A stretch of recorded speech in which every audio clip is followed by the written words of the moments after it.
Is Prismata worth buying? Let's find out in this review.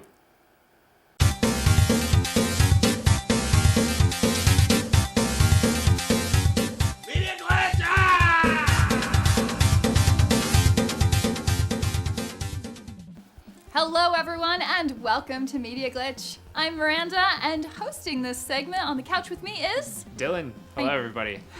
What have you got for us today, Dylan? I got a really interesting game. It is by Lunark Studios. Sorry, I had to double check on that because it's very strangely said. It's true. It is called Prismata. So let's take a look at Prismata. Prismata is a game set in the distant or not so distant future in which there is robots that are involved in everyday life. Right, they run everything. It's corporate land. It's almost like Shadowrun in a way. Yeah, and so you're just a guy who kind of knows a little bit about these robots on this planet that one half always faces the sun and the other half's always eternally dark. And you're chatting one day with your android friend. Sort of friend. They're very snarky. Yeah, Giselle. And she tells you, hey, there may or may not be some robots malfunctioning. And you're like, no way, that's never happened before. That could never happen. And they're like, turns out robots are perfect. Robots can sometimes go evil. And so you gotta go check it out, obviously. Obviously. Now, it's kind of cute in the characters here. They're on some like podunk planet basically that just runs some factory stuff. There's never any action there. The guy used to be, I think, some sort of maybe war hero, and he's just bored to tears with his job. Right. And so then this action sort of starts up, and we don't know why. We don't know what's going on. But then you go and check it out, and it's really interesting. It's a economy-based game, turn-based strategy / economy-based game in which you utilize your resources, which are cards, which are basically cards, in order to purchase units, and then use these units to defeat the enemy robots. Strangely, your army that you're using to fight the robots is also robots. So how your robots are not evil, I'm not quite sure.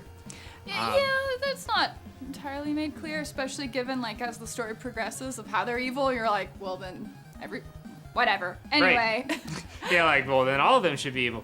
But the game is actually in early access, so we're kind of speculating here because as it actually turns out, only the first campaign is unlocked. Right. So we are only able to play through. Was it like episode 1 or something like that? So there's like 7 or 8 missions you can do to start with. A ton of content outside of that we'll get to here in just a moment. But it says the next content patch is coming like sometime in mid-April or something like that. So I enjoyed what I played so far. It is a polished game, absolutely. It's a very polished game. It plays well. And once you get to understand the mechanics a little bit better, it's really fun to utilize different strategies to try and eliminate your components. Or your opponents. Your components. You're getting your opponents with components. Getting too much into the robots, Dylan. So yeah, I'm not sure if we made it clear yet, but all the combat in the game is just card fighting, almost like Magic style card fighting. But you deal with resources that some of the cards generate, and you manage that in order to defeat the opponents on the other side. So it was kind of interesting. I don't know if you cover that in your asset there, but the idea that as you play through the game, at least against the computer and apparently in casual matches, you can just undo moves all the way back to the beginning of the whole match. So you basically have unlimited chances and tries to defeat the opponent in the best possible way. And this is where I kind of come into my next point about this game, is that this game can oftentimes feel like a game for people who like arithmetic. So let's take a look at how an actual match plays out. Maybe you guys will get a better sense of what's going on. So these are all the different modes that you can go through, and I hopped into a match here, and I'm actually playing against the robot. And you start out in these drones across the bottom. They generate money for you. Right. And the engineers on the top are how many units you can buy per turn. And so I spend a couple turns, and I'm skipping ahead here because this game requires a lot of forethought and thinking, and it's all about just trying to outdo your opponent. Mm-hmm. And in order to do so, you kind of have to have a better economy, a better army. Economy is how you win. You out-resource the other person, generally. And so, like, everything's a resource in this. You got money, which is your resource. You've got these one-time resources that pop up from generators that you have essentially. Like you have your animus, which produces like flesh-based units for you. You have your blast forge, which makes walls for you out of like this like blue steel-looking stuff. Right. You have these Gauss-looking crystals that create force fields and laser beam enemies for you to fight with. Right. And so It has a very casino kind of setup to it. If you were to look at like slot machines and stuff, like the way the colors and the animations are, they kind of right. have that feel. So with the combat in the game, and I'll get to what's going on here in just a second because the clip kind of rolled by pretty fast on me. Sorry, it's talking too much.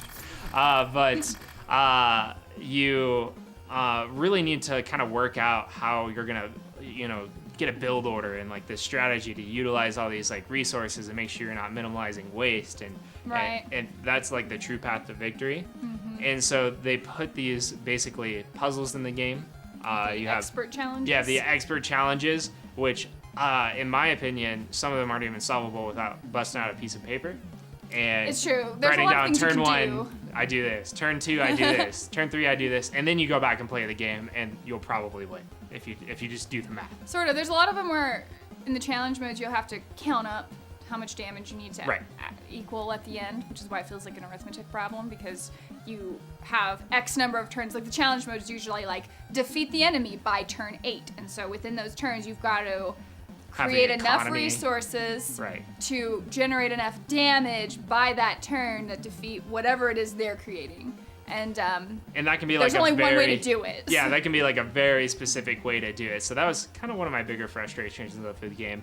Now in my earlier clip, we looked at that there's different game modes. So you can not only play in the campaign, and although the campaign ends after those 7 missions, there is a tutorial that really is less of a tutorial, although it is a tutorial, but it's more so like a ton of puzzle levels. Oh, I see. Yeah, like each individual one that you do teaches you a concept, Okay. and the only way to win that level is by mastering that concept. Ah. Now, I did a lot of those, and then after coming out of that, I went to some of the casual matches and was playing against real people, and that's where a lot of your game sense and knowledge and knowing what the best build orders and economy really starts to shine, because I just got stomped left and right. Do you think that the major aspect why people would play this game would be for the matchups? Yeah, absolutely. And so there's a lot of interesting elements with that. Each time you play a match, you have like a core set of cards that you get every game. And then you'll have a set of random cards on kind of like these 2 tabs that you go in between. A set of random cards on the second tab that kind of define the speed and elements of the game that you'll be doing that with your opponent. So each match is a little bit different. Right, based so on- sometimes you'll have cheaper, faster units, and then sometimes you'll have large, explosive units that are just gonna, wipe your enemy, but you gotta really build up to there and keep your units safe while you're trying to build up. Reminds me of Magic the Gathering. It's a lot of just planning and understanding the game. There's a lot of game sense that goes into the actual custom games or quick games that you play with people. Okay. What's interesting about this game is even though it's in early access, there is a loot system that you get. So progression through leveling unlocks you new units, and you also unlock these things called power cores, which were in my clip earlier that ran by really quick. When you pop them in, you play like basically like a little casino game where you have to match 3 and you get X amount of points, and by using those, you unlock these skins. So for your cards. So for instance, my drones look like they're from Canada because they have the Canadian leaf on them. And then my tarsiers, They just which are apologize after every Like- damage rotation. these like weird flesh squirrels with claws. Those are the tarsiers. They have googly eyes. Oh yeah, the Tarsiers. That's right.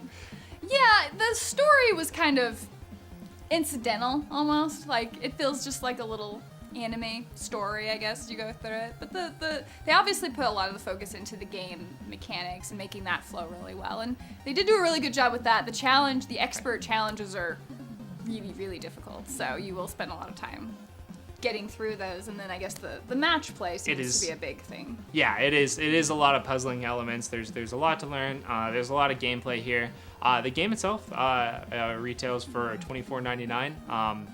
And my 2 cents on it right now is it's early access. The missions aren't out yet.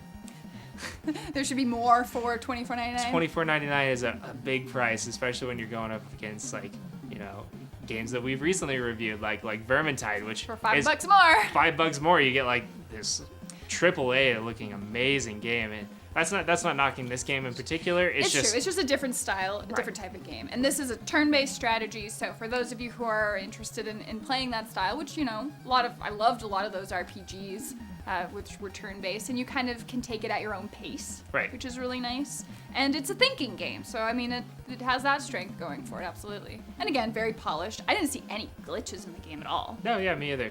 And it seemed all fairly balanced. I didn't notice any glaring, you know, strategies that just outbeat other strategies, and so. As far as balance, yeah. Yeah, so they did a good job on that as well. Other than you just getting stomped in the casual matches. Yeah.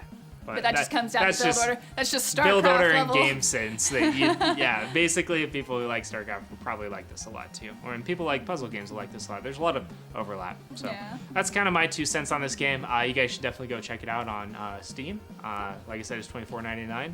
Which I think is only available on Steam, so Right. what it's worth.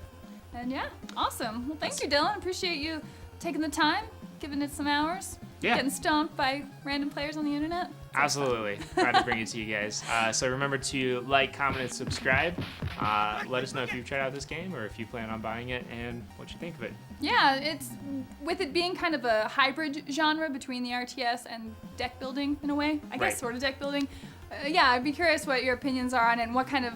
I mean, it sort of reminds me of Hearthstone, but I don't know if it's quite really that way either. So, it's just its own unique genre. Let me know Right. what you think of that in the comments.